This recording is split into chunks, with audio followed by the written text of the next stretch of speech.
Ya benar ya Tuhan, ketika kami ada dekat Tuhan, hati kami dipenuhi dengan ketenangan. Karena kami tahu siapa yang menjadi sandaran di dalam kehidupan kami, yaitu Tuhan. Tuhan yang kami percaya di dalam iman kami. Tuhan yang kami percaya yang memberikan janji dan pengharapan, kekuatan kepada kami, untuk kami boleh menghadapi setiap tantangan, rintangan di dalam kehidupan kami. Terima kasih Tuhan, kami bersyukur pada pagi hari ini, di tengah-tengah kondisi kehidupan kami, di tengah-tengah pergumulan kami masih tetap diberikan kesempatan untuk kami boleh datang menghampiri Tuhan. Bukan karena kami layak ya Tuhan, tetapi karena anugerah-Mu lah, kasih-Mu lah yang melayakkan kami. Siapakah kami? Kami adalah manusia yang terbatas, manusia yang penuh dengan kelemahan. Sebab itu Tuhan, kami membutuhkan Engkau di dalam kehidupan kami. Bersyukur pada pagi hari ini sekali lagi melalui ibadah kami boleh dikuatkan akan kebenaran firman Tuhan. Kami rindu Tuhan, Kau berbicara kepada kami. Kami rindu Roh Kudus menolong kami, memampukan kami, untuk kami memahami dan menerima akan kebenaran firman-Mu. Terima kasih Tuhan, berbicaralah kepada kami, karena kami siap untuk mendengarkannya. Terpujilah nama-Mu. Dalam nama Tuhan Yesus kami berdoa. Amin. Baik, silakan duduk Bapak Ibu yang terkasih di dalam Tuhan. Baik saudara, shalom, selamat pagi. Gimana kabarnya saudara? Lagi bergumul? Lagi bergumul Bapak Ibu? Saudara, temanya untung ada pergumulan. Saudara, kenapa pergumulan dikatakan untung? Saudara, ada satu orang datang dan ngomongnya begini, saudara. Waduh, tadi gue diserempet sama mobil. Tapi untung sih, cuma lecet-lecet doang. Nggak ada sesuatu yang serius, saudara. Masih ada untungnya, saudara ya. Saudara pernah mengalami seperti ini? Waduh, puji Tuhan, masih untung. Tuhan masih lindungi, Tuhan masih pimpin. Nggak sampai yang parah lah, kira-kira begitu. Saudara, hidup kita penuh dengan yang namanya untung, saudara. Ya, jadi kita nggak pernah rugi, saudara. Jadi tema ini dengan bergumul pun kita untung. Tapi pertanyaannya, untung apanya? Ya kan? Nah, Bapak Ibu yang terkasih di dalam Tuhan, saya mau mengajak kita, mari kita sedikit rileks, santai. Ini khususnya untuk yang jadul-jadul. Ya, yang jadul-jadul nih ya. Yuk Pak Anwar, tolong Pak Anwar di-setel videonya Pak. Ini udah cukup terang saudara ya, mumpung udah ada TV jadi terang. Oke, kita dengerin ya sama-sama ya. Kita dengerin sama-sama.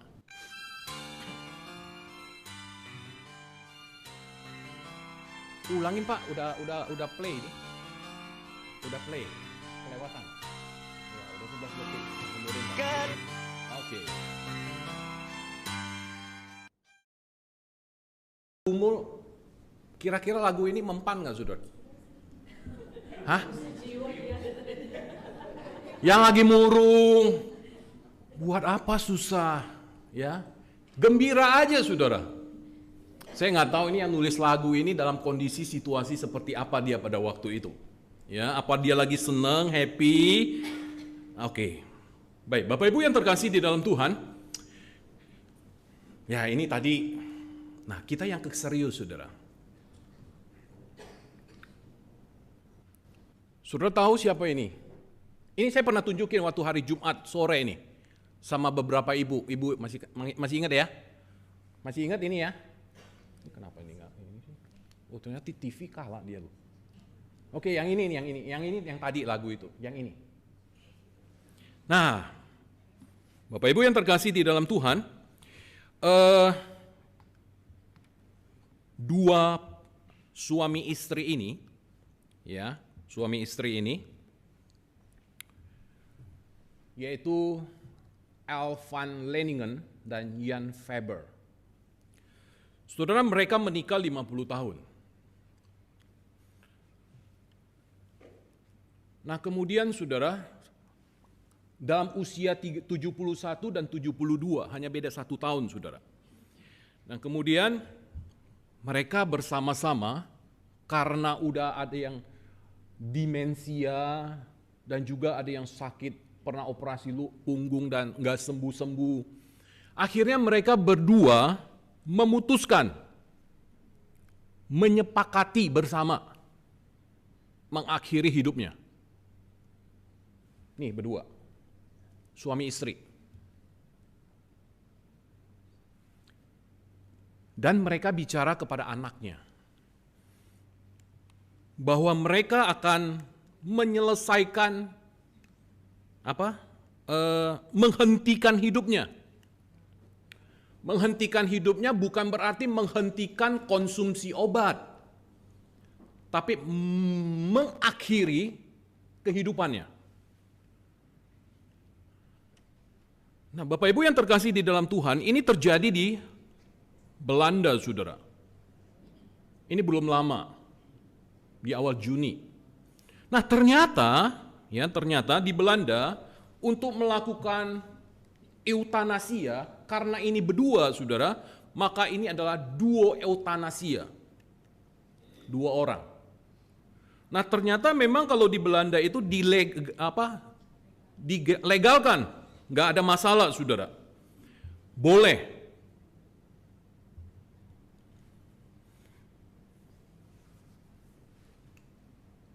Dan ada seperti lembaga atau badan yang memang khusus memfasilitasi apa yang ingin dilakukan untuk mengakhiri hidup mereka. Di sana boleh, saudara. Saudara nggak usah ke sana ya, jangan ke Belanda, saudara. Di situ dibolehkan. Nah, Bapak Ibu yang terkasih di dalam Tuhan, pertanyaannya saudara, kenapa saudara mereka sampai melakukan itu? Apakah mereka sudah nggak tahan lagi dengan situasi kehidupan dunia atau kehidupan yang saat ini sudah sedang mereka jalani? Dan akhirnya mereka sampai kepada satu titik mengambil keputusan untuk mengakhiri, menyelesaikan kehidupan mereka di dunia ini. Nah, saudara, itu pun terjadi di Belanda itu ada case-case yang ternyata pemaksaan oleh salah satu pihak, saudara, untuk melakukan hal seperti itu. Nah, ada kadang itu tidak disetujui. Nah, saudara, prosedurnya adalah ketika mereka mau seperti itu, maka harus datang kepada satu dokter dan kemudian dilakukan segala sesuatu prosedural dan kemudian dari hasil dokter itu di-refer kembali kepada satu dokter ini nanti yang akan mengambil keputusan iya atau tidak. Nah, saudara yang terkasih di dalam Tuhan, kalau kita dengar lagu yang tadi,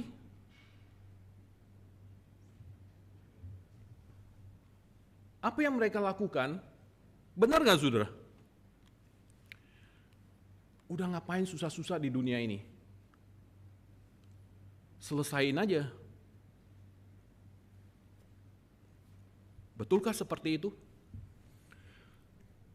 Saudara, lagu yang tadi pun yang kita dengar, buat apa susah? Susah itu nggak ada gunanya, saudara.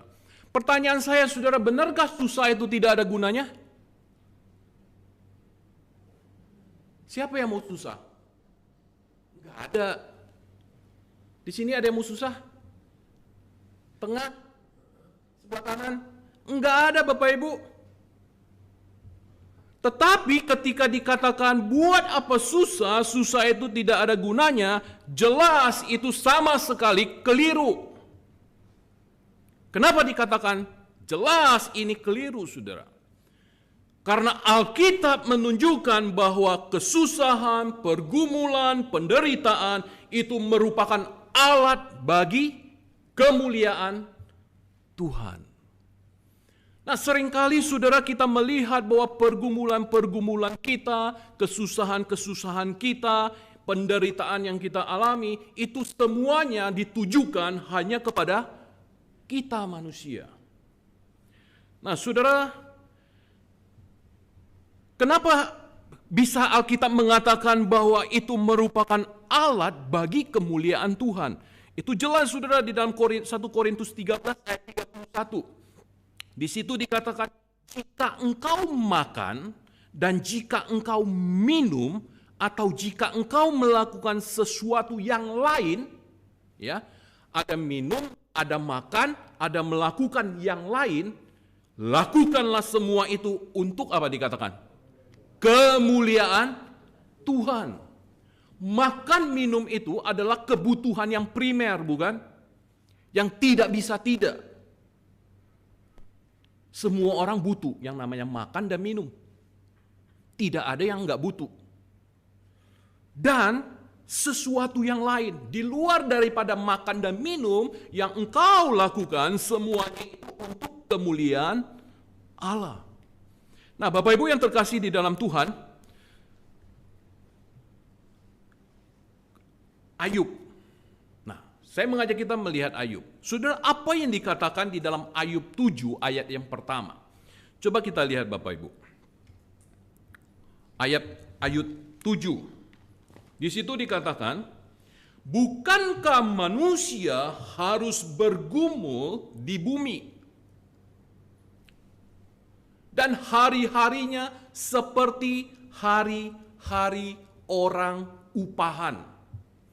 Nah, Bapak Ibu yang terkasih di dalam Tuhan,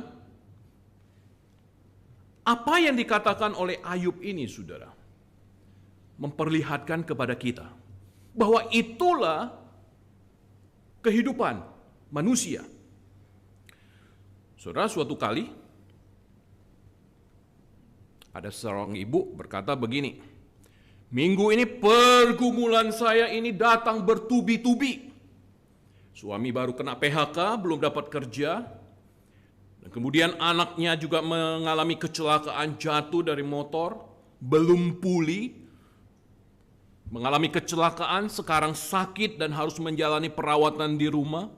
Semua tabungan mesti yang mau diperuntukkan untuk modal, membuka usaha kecil-kecilan, semuanya ludes untuk kebutuhan keseharian. Biaya pengobatan anak dan sebagainya, Bapak Ibu.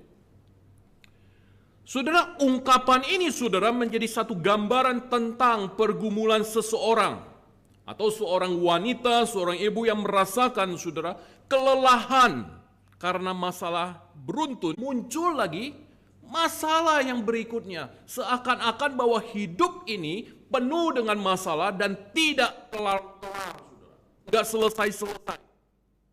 Pertanyaan saya Bapak Ibu, siapakah wanita itu yang tadi mengungkapkan seluruh keluh kesah dia? Saudara, jikalau kita membayangkan seseorang dengan kehidupan yang tidak bertanggung jawab, punya karakter yang buruk, masa bodoh, gak peduli dengan sesamanya, atau seseorang yang belum kenal Tuhan, maka bayangan kita Bapak Ibu, ya, ibu ini, ya oke lah, gak apa-apa lah, ya kan? Tetapi saudara, bayangan kita terhadap si ibu ini, si wanita ini, salah saudara. Kenapa? Karena si wanita ini adalah seorang anak Tuhan. Seorang anak Tuhan yang setia melayani, punya kepedulian yang tinggi kepada sesamanya, penuh dengan tanggung jawab, komitmen di dalam melayani, pelayanan. Ternyata saudara, orang percaya, anak Tuhan. Nah Bapak Ibu, kondisi ini dapat memperlihatkan kepada kita bahwa seseorang yang notabene adalah dikatakan sebagai orang Kristen, orang percaya, adalah seorang yang tidak kebal, tidak imun terhadap pergumulan hidup, Bapak Ibu. Saudara, berapapun lamanya kita sudah menjadi orang Kristen, berapapun lamanya kita sudah menjadi orang percaya, apapun pelayanan yang kita lakukan, kita kerjakan, seberapapun besarnya kepedulian kita kepada sesama, besarnya kesungguhan kita kepada Tuhan, saudara, pergumulan hidup tetap bisa terjadi di dalam kehidupan kita. Bahkan saudara, untuk waktu yang tidak terduga sama sekali. Saudara, Ayub sendiri adalah anak Tuhan. Ayub sendiri, Alkitab mencatat bahwa dia adalah orang yang setia, taat kepada Tuhan, saudara. Alkitab mengatakan bahwa dia ini adalah saleh. Betul? Saudara, di Ayub 7 tadi, bukankah manusia harus bergumul di bumi dan hari-hari seperti hari-hari orang upahan? Nah, Bapak Ibu, Ayub sendiri dia menyadari pernyataan bahwa hidup adalah perjuangan memang benar adanya. Saudara, kita pernah mendengar bahwa hidup ini berat. Betul? Hidup ini berat. Nah, saudara, kenyataan ini bermakna bahwa setiap hari manusia dihadapkan pada pergumulan demi pergumulan yang tidak ringan. Saudara yang ada di sini, masing-masing kita bergumul dengan pergumulan kita masing-masing. Pergumulan kita berbeda-beda. Mungkin dalam tanda kutip ada yang mengatakan, pergumulan gua itu lebih dibandingkan dia. Yang satu lagi mengatakan bahwa pergumulan saya jauh lebih dibandingkan dengan dia. Jadi tidak ada habis-habisnya, Bapak Ibu. Nah, saudara, sebagaimana anak-anak Tuhan mengalami hal yang sama yang dialami oleh orang yang tidak kenal Tuhan pun, itu sama enggak? Kenal Tuhan sama tidak kenal Tuhan, pergumulannya mengalami hal-hal yang mereka hadapi, kira-kira sama enggak?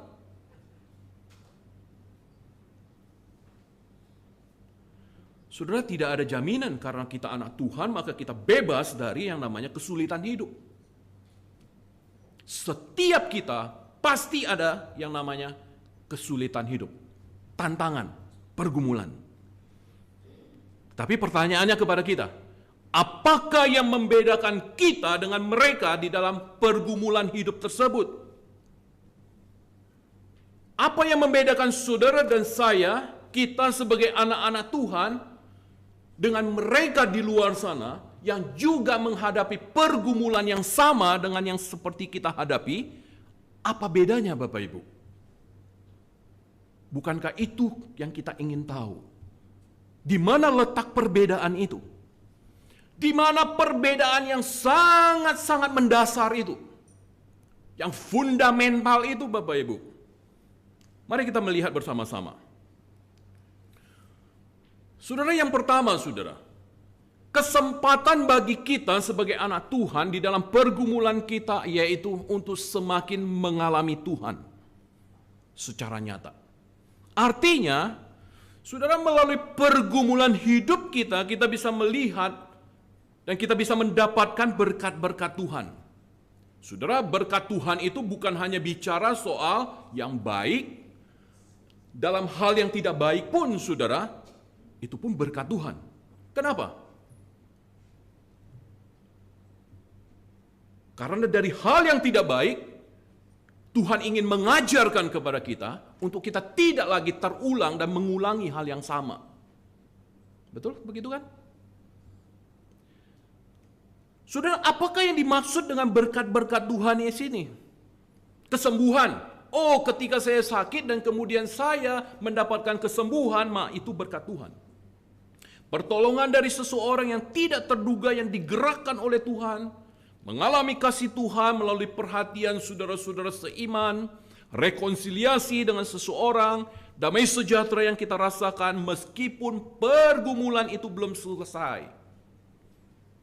Saudara, karakter yang diubahkan atau pemaknaan yang semakin dalam akan keberadaan Allah yang semakin meneguhkan kita, saudara, iman kita.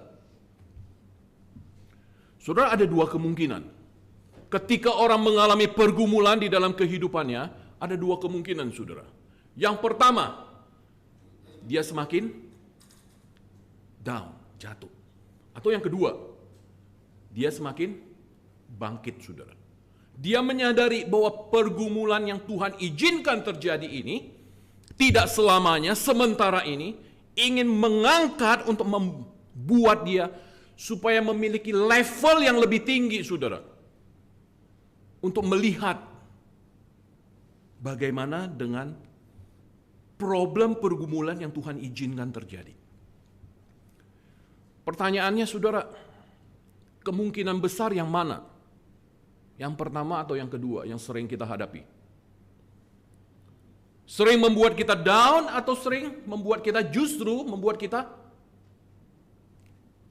up, saudara? Membuat kita lebih bertekad lagi untuk kita bangkit dari kehidupan kita. Sudah kita bisa melihat yang pada akhirnya muncul pada Ayub yang nampak kelihatan dari respon dia, ya, dalam merespon pergumulan yang ada. Saudara, dia mengatakan, hanya dari kata orang saja aku mendengar tentang engkau, tetapi sekarang mataku sendiri memandang kepada engkau. Saudara, apa arti kata sekarang itu, saudara? Sekarang mataku sendiri memandang kepada engkau. Tadinya kupingku hanya mendengar apa yang dikatakan oleh orang.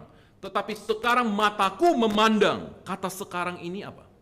Kata sekarang ini menunjuk kepada kondisi waktu di mana Ayub masih sedang menjalani pergumulannya.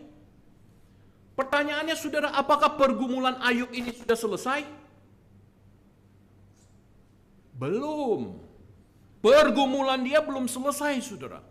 Tetapi justru di dalam kondisi yang seperti ini, yang masih dalam tidak mulia, sehingga kita manusia memberikan kemuliaan itu sehingga Allah baru mulia.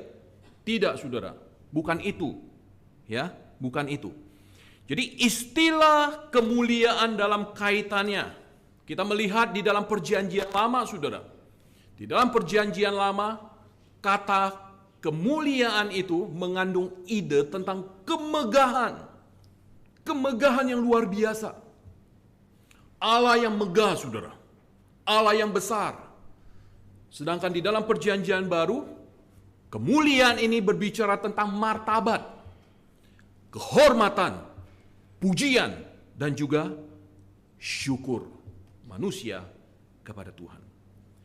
Nah, saudara, jikalau kita menggabungkan, saudara, di dalam perjanjian lama dan di dalam perjanjian baru ini, kita menggabungkan dua makna ini, maka kita mendapatkan satu kesimpulan, yaitu memuliakan Allah itu adalah bagaimana saudara dan saya kita mengakui Tuhan, menghormati Dia melalui pujian dan penyembahan. Karena Dia dan hanya Dia yang layak dipuji, dihormat dan disembah. Karena kemuliaan adalah bagian daripada pokok, saudara, dari kodratnya Tuhan, dari Allah yang mulia. Nah, Bapak Ibu yang terkasih di dalam Tuhan, pertanyaan yang timbul ialah, jika Allah memang mempunyai segala kemuliaan, bagaimana kita dapat memberi Dia kemuliaan? Bagaimana caranya memberi Allah sesuatu yang adalah bagian dari dirinya? Itu sudah ada di dalam diri Allah. Tetapi bagaimana kita memberikan itu, saudara? Kuncinya ada di sini, saudara. 1 Tawarik 16 ayat 28 sampai ayat 29.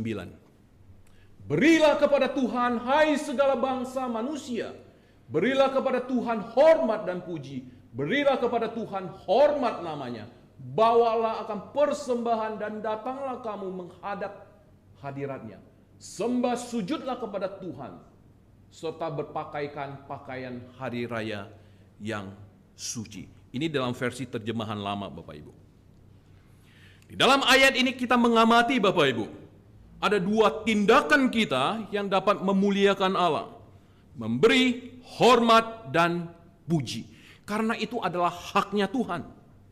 Tidak ada pihak lain yang layak dipuji, disembah selayaknya seperti Tuhan. Maka saudara, di dalam Yesaya 42 ayat 8, di situ diulangi, dikatakan, Aku ini Tuhan, itulah namaku. Aku tidak akan memberikan kemuliaanku kepada yang lain atau kemasyuranku kepada berhala atau patung. Dan kemudian saudara bawalah persembahan dan menghadap kepada Allah. Ini sebagai bagian dari penyembahan yang memuliakan Dia. Saudara, persembahan apa yang perlu kita bawa yang memuliakan Dia? Bukankah hidup kita? Seluruh keberadaan kita. Itu yang Tuhan mau. Saudara, setelah melalui pergumulan hidup ini, ketika Ayub dipulihkan oleh Tuhan secara luar biasa, saudara, pengalaman hidup Ayub ini telah menjadi satu kisah yang menginspirasi selama ribuan tahun, termasuk saudara hari ini, bagi saudara, bagi saya, bagi kita semua. Bagaimana Ayub yang mengalami pergumulan, saudara. Saudara pasti sudah tahu bagaimana kehidupan Ayub. Bagaimana Ayub harus kehilangan anak-anaknya. Bagaimana Ayub harus kehilangan harta bendanya, saudara.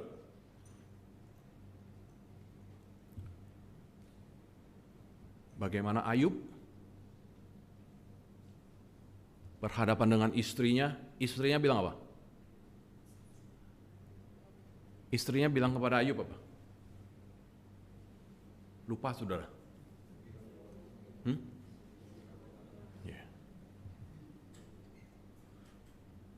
Saudara, itulah pergumulan yang Ayub hadapi, saudara.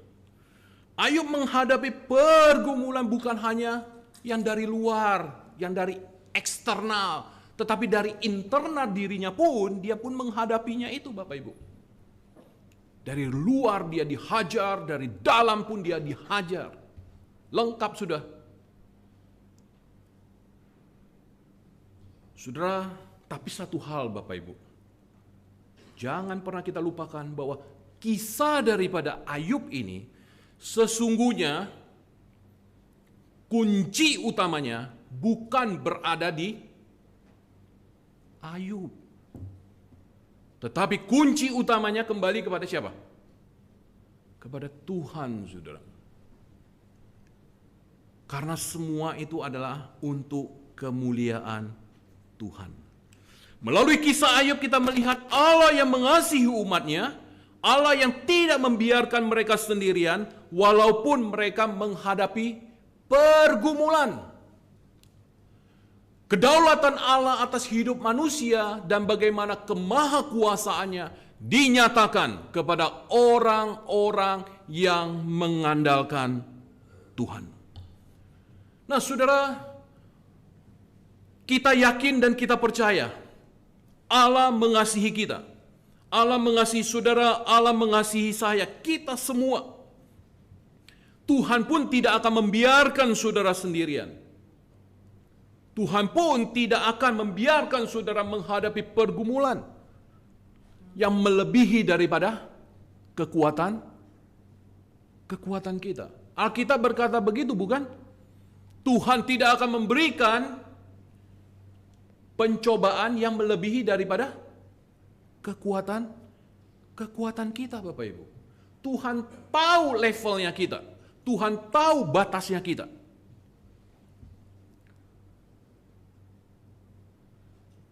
Saudara, hidup kita ada di dalam tangan Tuhan. Dalam kedaulatan Tuhan. Di dalam kemahakuasaan Tuhan, saudara. Hanya Tuhanlah yang menjadi sandaran dan Tuhan yang menjadi fokus kita di dalam kehidupan kita. Bapak Ibu, saya tidak tahu apa yang sedang Bapak Ibu hadapi. Pergumulan apa yang sedang Bapak Ibu hadapi. Baik itu di tempat kerja, baik itu di dalam keluarga, baik itu di studi, baik itu di dalam keseharian Bapak Ibu, saya nggak tahu. Seberapa berat pergumulan itu bagi Bapak Ibu sekalian?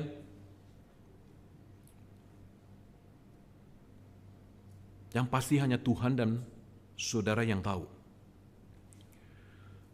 Nah, pertanyaannya kepada kita, apakah semua yang kita hadapi, pergumulan-pergumulan yang kita hadapi, saudara, apakah cuma satu?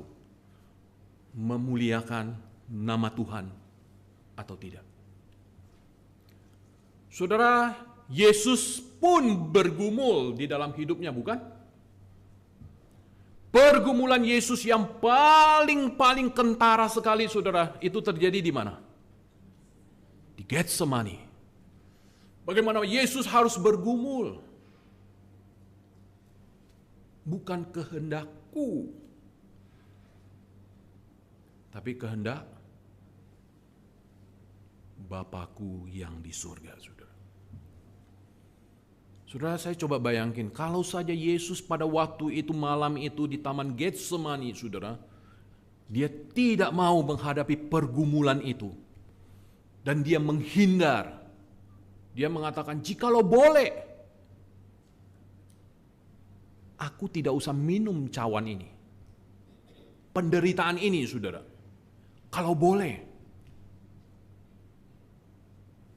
Tapi saudara, itu tidak bisa. Harus dia minum. Penderitaan itu harus dia hadapi, harus dia terima. Saudara, kalau saja itu tidak ada, maka tidak sampai kepada salib. Selesai di situ, saudara. Tetapi di situ kita melihat bagaimana Yesus bergumul di dalam kehidupannya. Pergumulan Yesus yang pada akhirnya nanti menghasilkan apa? Ujung-ujungnya apa? Menghasilkan apa?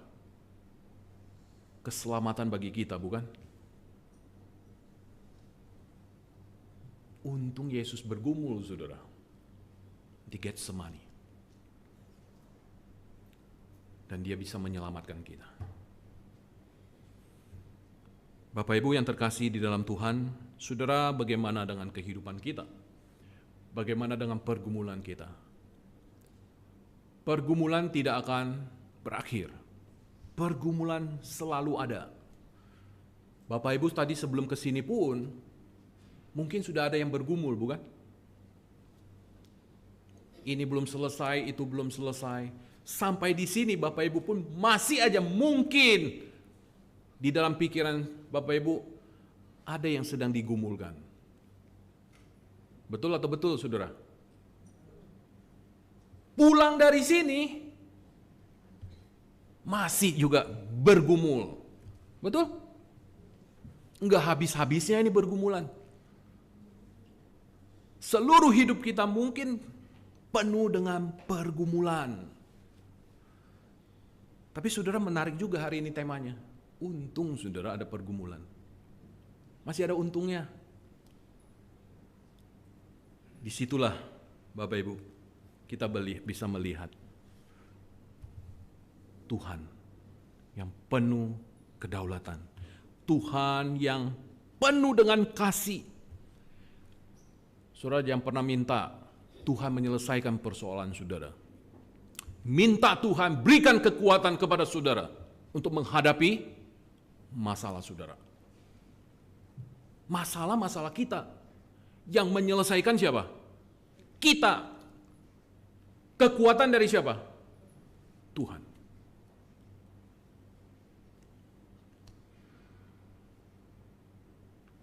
Waduh, saudara, kenapa tegang sekali, saudara? Ini gara-gara pergumulan saking tegangnya, saudara. Waduh. Saudara, saya menyiapin ini juga penuh dengan pergumulan, saudara. Tapi mari, kita punya Tuhan yang adalah sumber kekuatan kita. Saudara, Yosua di dalam Yosua 1, perhatikan ketika Yosua akan menggantikan Musa memimpin bangsa Israel masuk ke tanah Kanaan. Apa dikatakan oleh Tuhan kepada Yosua? Kuatkan dan teguhkanlah hatimu. Jangan menyimpang ke kiri dan ke kanan. Tetap kepada jalannya. Jalannya siapa? Tuhan. Aku akan menyertai kamu senantiasa. Saudara yakin dan percayalah, Tuhan akan menyertai kita. Amin, saudara. Tuhan memberkati kita. Mari kita tundukkan kepala kita, kita berdoa. Bapa di dalam surga, terima kasih, kami bersyukur pada pagi hari ini Tuhan, ketika kami boleh merenungkan akan kebenaran firman-Mu. Tuhan, kami percaya bahwa seberat sebesar apapun pergumulan kami, karena kami punya Tuhan yang jauh lebih kuasa dibandingkan segala sesuatu itu. Tuhan, teguhkan hati kami, kuatkan kami Tuhan. Bukakan pikiran kami, hati kami, untuk kami boleh melihat jauh lebih ke depan akan kehidupan kami. Hidup kami belum selesai sampai di titik ini. Perjalanan kami masih harus dilanjutkan. Kehidupan kami masih harus terus kami jalani. Tantangan-tantangan di depan masih harus kami hadapi. Rintangan apapun masih harus kami hadapi. Tuhan, kami bersyukur kami punya Tuhan yang memberikan kepastian, memberikan jaminan kepada kami bahwa Engkau sekali-kali tidak akan meninggalkan kami. Disinilah pada akhirnya kami bisa bermegah dan kami bisa berkata, segala perkara dapat kutanggung. Segala perkara dapat kami tanggung di dalam Engkau yang memberikan kekuatan kepada kami. Tuhan, kami bersyukur dan kami rindu. Biarlah melalui kehidupan kami, biarlah hanya nama Tuhan yang ditinggikan dan nama Tuhan dipermuliakan.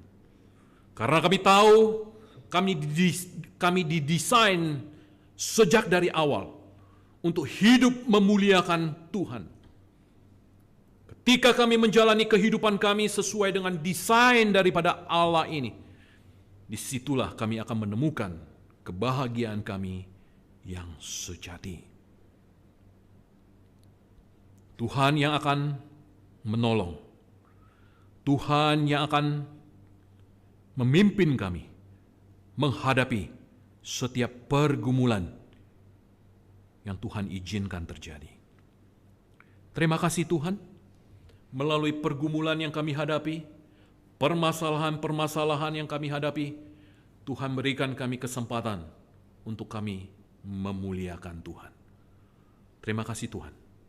Inilah doa kami, kerinduan kami. Di dalam nama Tuhan Yesus kami berdoa. Amin.